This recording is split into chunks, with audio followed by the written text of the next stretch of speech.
नमस्कार। मैं doctor major Amit Kumar Srivastava, Narayan clinic, Rustampur, Gorakhpur से आज आप सबको हाइपरटेंशन यानी उच्च रक्तदाब के बारे में जानकारी दूंगा। यह क्यों आवश्यक है, यह जानना भी बहुत अति महत्वपूर्ण है, क्योंकि ज़्यादातर लोग हाइपरटेंशन यानी उच्च रक्तदाब से ग्रसित होते हैं, परंतु उन्हें पता नहीं रहता है। लगभग 50% लोग ऐसे हैं जिन्हें उच्च रक्तदाब है लेकिन उन्हें पता नहीं है। लगभग अगर अपने देश भारत की बात करें तो लगभग 20% लोग इससे ग्रसित हैं और पूरे दुनिया के उच्च रक्तदाब से ग्रसित मरीजों की लगभग 15% आबादी मात्र अपने देश में है। उच्च रक्तदाब जानने से पहले यह क्या होता है, रक्तदाब क्या होता है, उसके बारे में एक बेसिक जानकारी आपको देता हूं। रक्तदाब वह चीज है जो वह प्रेशर है या दाब है जो धमनियों में रक्त बहाव के कारण पड़ता है। रक्त का जब बहाव होता है धमनियों में, वो जो प्रेशर या रक्तचाप उस पर पड़ता है धमनियों की दीवार पे, उसे रक्तदाब कहते हैं या रक्तचाप कहते हैं। नॉर्मली सामान्यतः यह दो तरह का होता है, एक सिस्टोलिक एंड डायस्टोलिक। या 120 systolic blood pressure 120 millimetre of mercury और normally diastolic blood pressure 80 millimetre mercury होता है।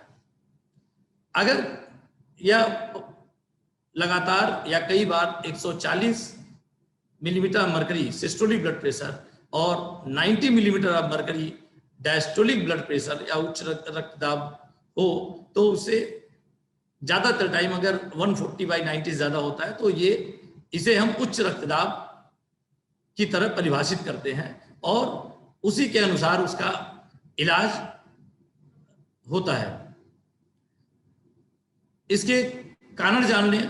प्रमुखतः यह दो कारणों, अगर हम बाय एंड लार्ज देखें तो दो कारणों इसके प्रमुख हैं। प्राइमरी कॉज जो कि ज्यादातर लोगों में होता है, लगभग 90 से 95% लोग प्राथमिक उच्च रक्तदाब से ग्रसित होते हैं। इसका मतलब है उन लोगों में ज्यादातर कारण का कोई पता नहीं रहता कि उनको उच्च रक्तचाप क्यों हुआ। उसके अनुवांशिक कारण और कुछ पर्यावरण कारण भी होते हैं।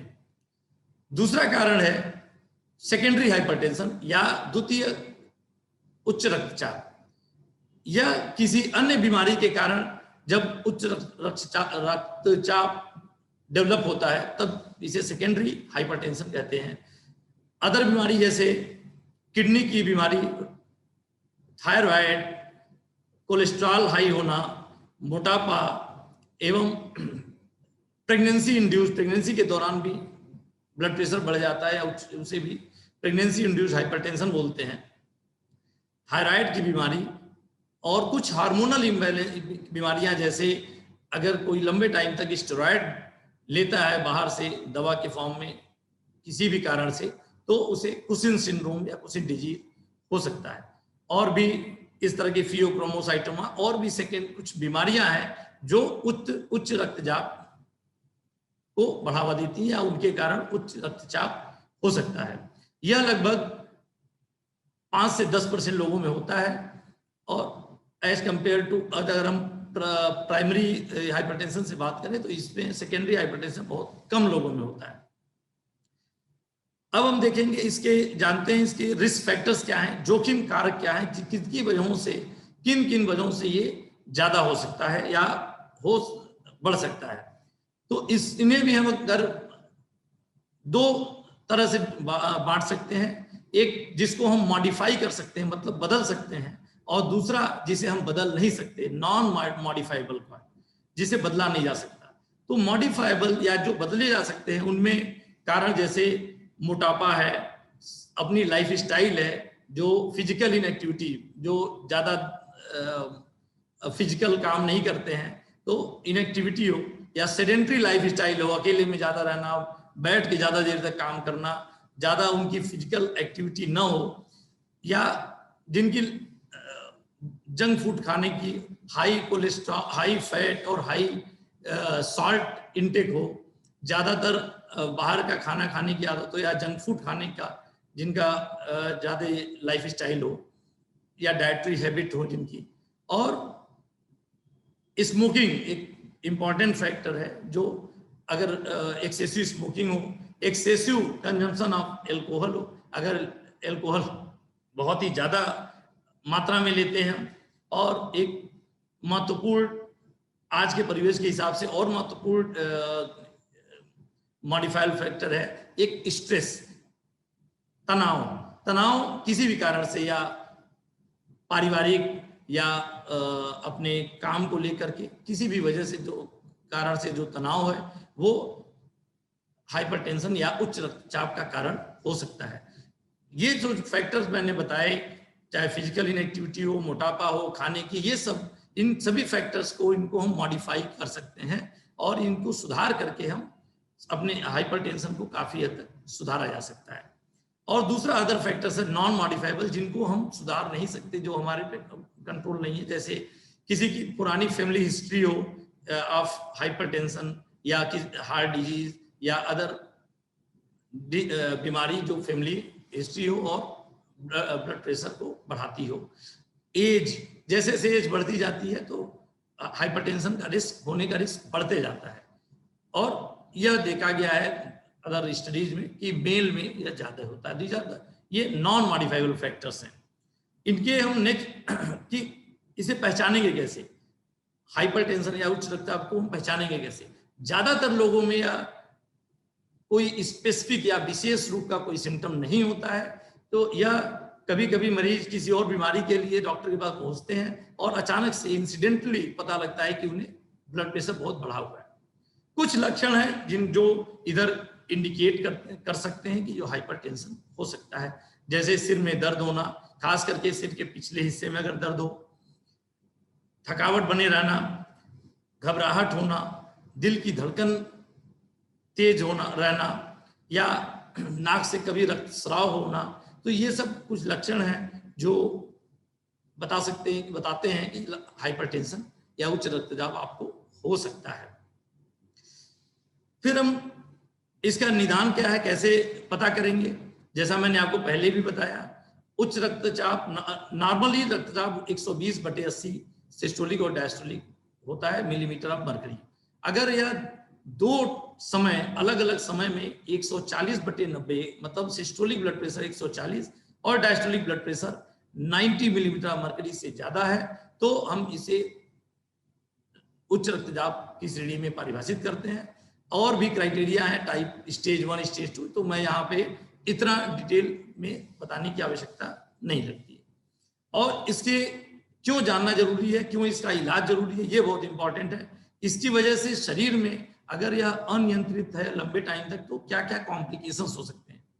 तो उच्च रक्तचाप अगर लंबे टाइम तक अनियंत्रित रह गया तो लगभग शरीर के सभी अंगों पे अपना प्रभाव छोड़ता है। जैसे मुख्य अंग ब्रेन में ब्रेन हेमरेज हो जाना, हार्ट में हार्ट फेलियर हो जाना, हार्ट अटैक होना, आंखों में से धुंधलापन दिखना, रेटिनोपैथी हो जाती है, और किडनी पे भी इसका दुष्प्रभाव पड़ता है। और शरीर के विभिन्न अंग जैसे धमनियों में सूजन भी आ जाता है। तो इस तरह से लगभग ये शरीर के मुख्य सभी अंगों को प्रभावित करता है।